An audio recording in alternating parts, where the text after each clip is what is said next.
One of the folks who would have been here for NIACC is actually one of the people who organizes the NIACC Symposium every year is Dr. Ron Turner. We've got him on Zoom. I checked a few minutes ago. Ron, are you there? Can you hear me? I turned the camera and the audio on. Okay, there we go. We can hear you and we can see you. So I'm going to shut up and give you the podium. Thanks. All right. Well, you know, as said, I really am sorry that I'm not there in person. The entire NIACC staff was very disappointed that we weren't able to execute a face-to-face meeting as we had hoped in Tucson. So, you know, it's a significant disappointment for all of us. I am glad that I have this one opportunity, at least, to continue to speak about NIACC at this program. The NASA Innovative Advanced Concepts Program. I'm the Senior Science Advisor, the title I created for myself to stay away from the programmatics as much as I can. But but more of the staff that runs the NIACC is listed in the chart across the bottom. Jason Derleth, our program exec, Eric Eberly, our program manager, myself. I'm a contractor, by the way, not a NASA person, not a NASA civil servant. Kathy Riley, another contractor who's our outreach coordinator. John Nelson, and Frank Spellman. So with that, the next slide, please.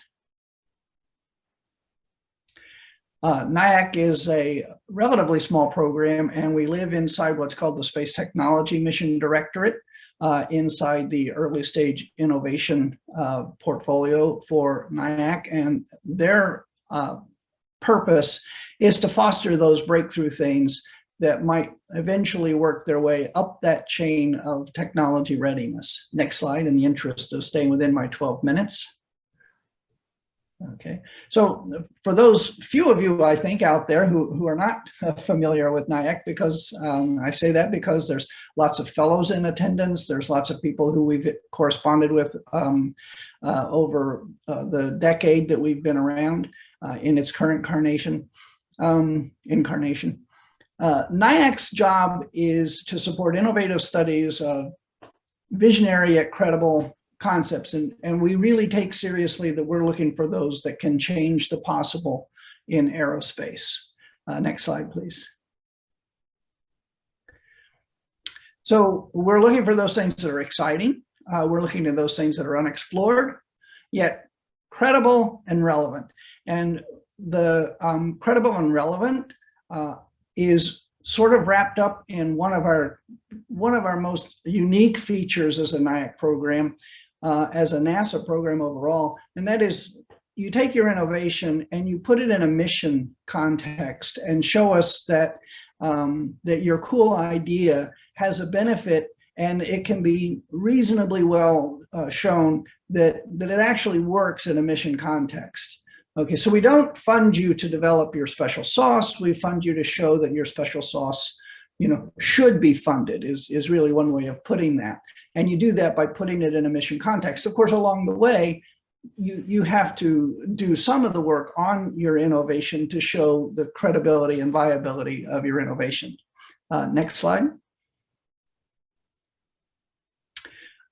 We've got basically really two main phases. There's a third phase that I'll get to in a second, but the heart and soul of NIACC is their phase one. Phase one are, that's a 9-month study, which had been $125K for 9 months. It's now, this iteration, it's up to $175K for 9 months. We hope to push that up a little bit further, even as early as next year, perhaps 225K for the 9 months. But the purpose of the phase one is really to say, hey, I've got this really cool idea. I'm not really sure if it works. Let's see if it works. Okay, let's see if it might work. Okay, and you use that phase one to help establish the fundamental credibility of your idea. Some of the phase ones then advance to phase two. Phase two is a 2-year program. It had been about 500K. This year, we're going to up it to 600K. Again, we have plans, if the budget works out, to up that a little bit more in the future. But the call that's going to come out this year is going to be for 600K. Phase 2, the 2 years, you're supposed to take your idea, look at those tall tent poles that you identified in phase 1, and work them out a little bit further as to what their credibility might be and what their challenges might be. In addition, in phase 2, you develop what would be considered a roadmap for development after phase 2. So, you know, when your phase 2 is complete, what are the next steps? All right. And for a select few of those NIACC studies, we recently instituted what we call phase 3. We really try to emphasize to the fellows that this is not a 3-phase program where you start off addressing the simple stuff in phase 1, get to the harder stuff in phase 2, and then really save the really tough stuff for phase 3. That's not the kind of development program we're after. It's much more of an iterative spiral development, if you will. Phase 1 is meant to be self-contained. When you get to the phase 1, you have a credible final report. When you get to the phase 2, you have another credible final report that increments on your phase 1. Phase 3 are for those very few NIACC studies that have elicited enough interest in the community that there is an identified partner at the other end that says, you know, if they can only solve these last couple of things, we actually are standing by ready to develop that idea. So to bid to phase 3, you really need to have that next level partner identified. They don't have to contribute. We're not requiring cost sharing. Cost sharing is good in phase 3, but they have to show an interest in what you're doing. And you have to be close enough that 1 or 2 key things done in a 2-year, $2 million study could reasonably be closed. And we funded 4 of those, as I'll mention a little bit later. Next. Overall, our program, as I say, we just hit the 10-year mark for the NASA Innovative Advanced Concepts program. Many of you probably remember that it was preceded by an external organization called the NASA Institute for Advanced Concepts. That one ran for about 9 years. And I was fortunate enough to have been senior science advisor for both the predecessor institute and the current program. But in its current incarnation, there was some concern when we went from the external to the internal program that NASA might get an undue advantage, or, you know, any number of things, because we're open to awards from anybody. And what we've learned, and it has not been, it's not been forced. There hasn't been a quota, but what we've learned is that between phase 1 and phase 2, we've actually evenly funded NASA, academia, and industry, because we're really just looking for the good ideas. You know, we're not looking to, you know, produce a congressional report that checks boxes. We're looking for those really good ideas. Now, phase 3, having only given 4 awards, you know, the pie chart's going to be a little bit skewed by the small numbers. But speaking of numbers, and numbers that are not so small, in anticipation of our 10-year report, we did a review, and we've learned that we have received 3,787 proposals, leading to 175 awards. In phase 2, 258 proposals leading to 70 awards. And for phase 3, 51 proposals leading to 4 awards. So the numbers, you know, the numbers are not insubstantial. It's been a wonderful community that has been contributing to NIACC's success. And it really is the fellows that cause our success. Next slide.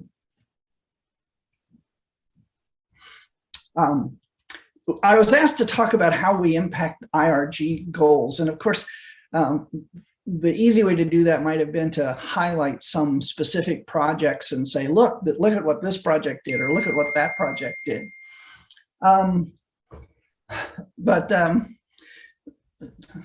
Lynn, thanks for distracting me with your text. NIACC funds topics throughout NASA. And the only way I could really do justice to this community is to say that, we have been funding space transportation projects such as nuclear, sails, plasma, beamed energy. We've been proposing human systems, life support and conditioning and habitats that might be useful downstream. We've been funding in situ resource utilization for lunar, asteroid, atmospheric mining. We've been funding robotics. We've been funding structures. NIACC is changing the perspective of what is possible.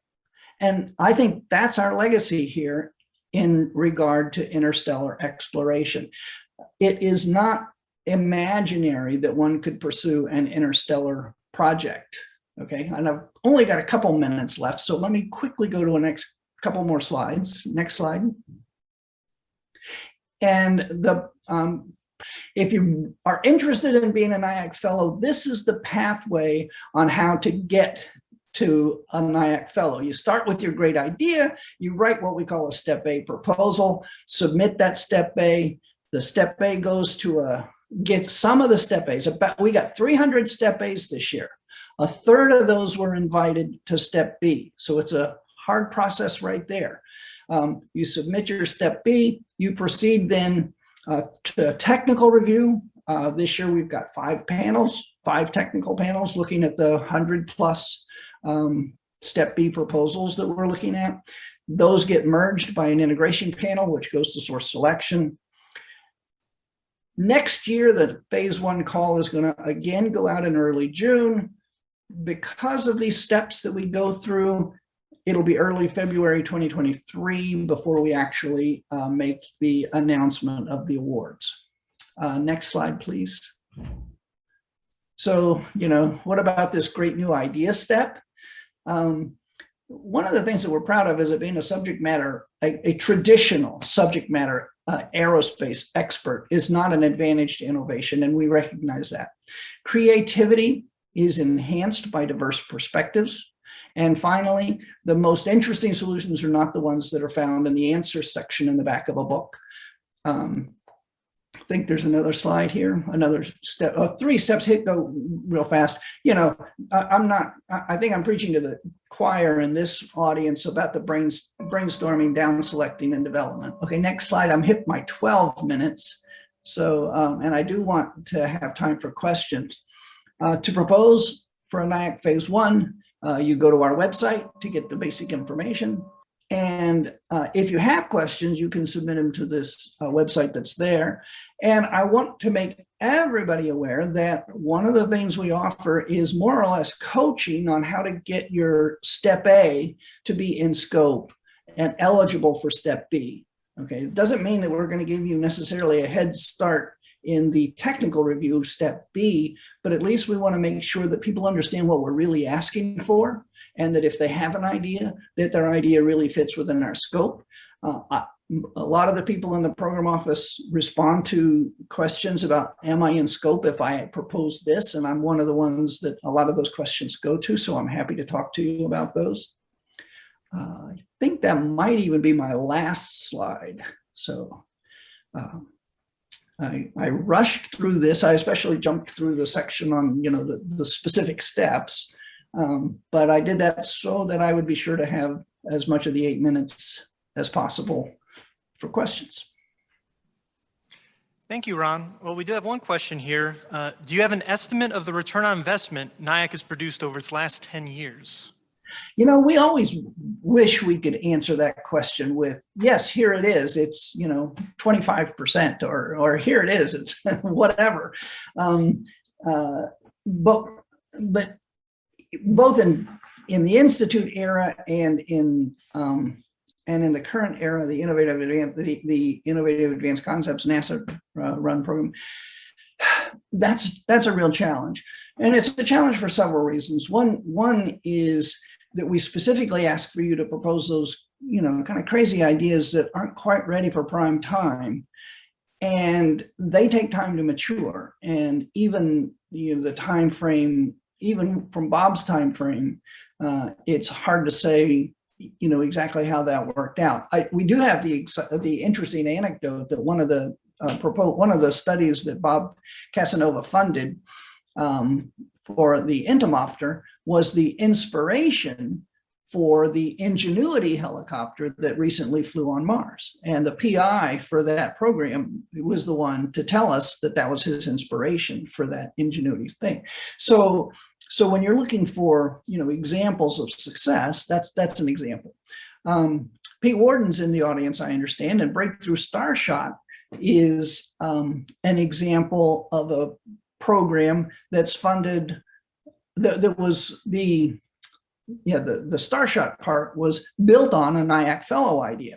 Now, we understand that Phil Lubin's concept had been pre-published in the Journal of British Interplanetary Society, so we can't say, that $100 million Starshot program is a return on NASA's investment, because a lot of factors factor in, a lot of influences and other things factor in.